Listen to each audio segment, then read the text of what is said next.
Gucci royalty Jin. The day fashion stopped breathing the world of luxury fashion did not merely tremble, it froze. At precisely 11:03 a.m. Korea Standard Time, the digital sphere erupted with a single image. Kim Seokjin, globally revered as Jin of BTS, emerged in a full Gucci Demna ensemble under the banner of Gucci the Tiger. But this was no ordinary campaign. This was not a promotional rollout. This was a seismic shift. Why did the fashion house choose this moment, this man, and this motif? And more importantly, what does it mean for the future of global fashion diplomacy? The image was not leaked. It was released with surgical precision. Jin stood beneath a muted spotlight, his silhouette carved in the signature asymmetry of Demna's vision, the tiger motif roaring not from his chest but from the silence of his gaze. The caption was minimal. The impact was maximal. Within minutes, the term Gucci royalty Jin surged across fashion forums, private industry channels, and luxury analytics dashboards. But what exactly is Gucci royalty? Is it a title, a campaign, or a coded declaration of Jin's ascendancy in the fashion hierarchy? This was not Jin's first encounter with Gucci. His previous appearances in tailored Gucci suits during BTS's global tours had already sparked speculation about a deeper affiliation. But this was different. The styling bore the unmistakable imprint of Demna's disruptive philosophy, yet it was softened, reinterpreted, and elevated by Jin's presence. The tiger, long a symbol of Korean resilience and power, was not merely printed, it was embodied.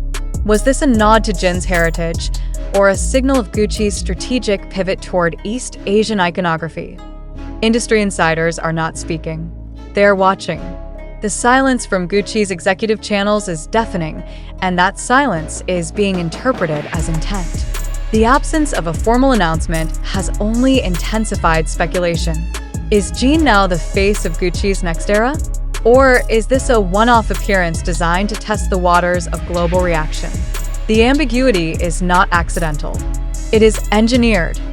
Fashion critics are divided. Some argue that Jin's appearance marks the beginning of a new luxury paradigm, one that fuses K-pop influence with European couture. Others suggest that this is a calculated move to destabilize the traditional celebrity endorsement model. Jin is not a model. He is not an actor. He is a cultural force. And Gucci, it seems, is no longer interested in conventional ambassadors. They want royalty. The term Gucci royalty is not without precedent. In past years, Gucci has flirted with monarchical motifs, but never has it assigned such a title to a living figure. The implications are staggering. If Jin is indeed being positioned as fashion royalty, then the brand is not merely elevating him, it is redefining itself through him. This is not a collaboration. It is coronation. Army, the global fanbase of BTS, responded with a mixture of awe, confusion, and strategic analysis. Social media threads dissected every element of Jin's outfit, from the stitching on his lapel to the curvature of his boots. Some fans speculated that the tiger motif was a reference to Jin's birth year in the lunar calendar. Others pointed to the absence of accessories as a deliberate choice to highlight Jin's natural elegance. But beneath the admiration lay a deeper question. What is Gucci trying to say? The timing is suspicious. Jin's appearance coincides with several key shifts in the luxury market. European fashion houses are struggling to maintain relevance among younger consumers, particularly in Asia.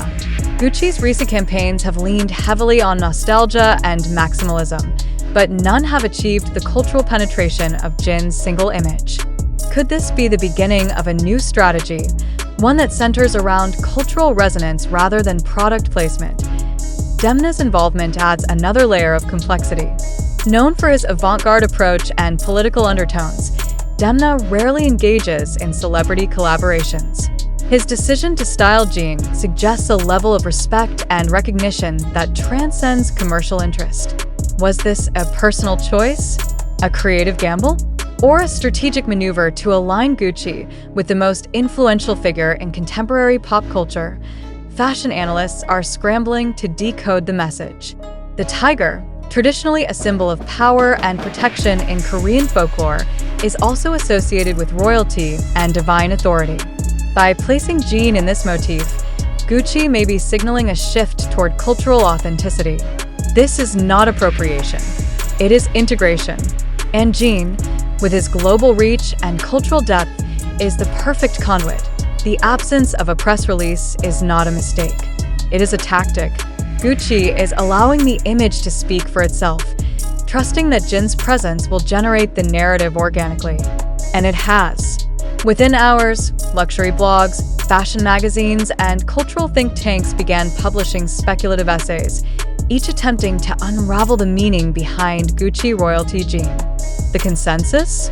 Something monumental is unfolding. But what comes next? Will Jin appear in future Gucci campaigns? Will there be a capsule collection? A runway debut? Or is this a standalone moment designed to disrupt the fashion ecosystem? The lack of clarity is intentional. Gucci is not offering answers. They are offering questions. And those questions are reshaping the way fashion engages with celebrity, culture, and identity. Jin's impact is not limited to aesthetics. His presence challenges the Eurocentric norms of luxury branding. He represents a new kind of influence, one that is rooted in authenticity, humility, and global resonance. Gucci's decision to center him in their narrative is not just bold. It is revolutionary. The fashion world is watching. Competitor brands are recalibrating. Marketing teams are revising strategies.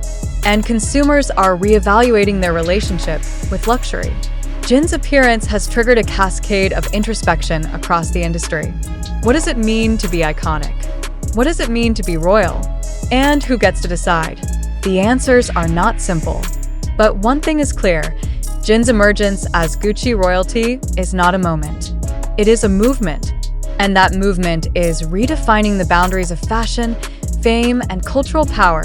As the dust settles, one question remains. Is this the beginning of Jin's reign in the fashion world, or merely the first strike in a larger campaign to dismantle and rebuild the global luxury narrative? The world waits. The industry holds its breath. And Jin, silent and sovereign, stands at the center of it all. And yet, beneath the surface of this spectacle lies a tension that refuses to dissipate. The fashion world, long governed by rigid hierarchies and Eurocentric ideals, now finds itself at a crossroads. Jin's silent dominance, unaccompanied by interviews, press statements, or promotional slogans, has disrupted the traditional machinery of luxury branding. His mere presence in Gucci Demna's vision has rendered entire campaigns obsolete. Why speak when the image alone can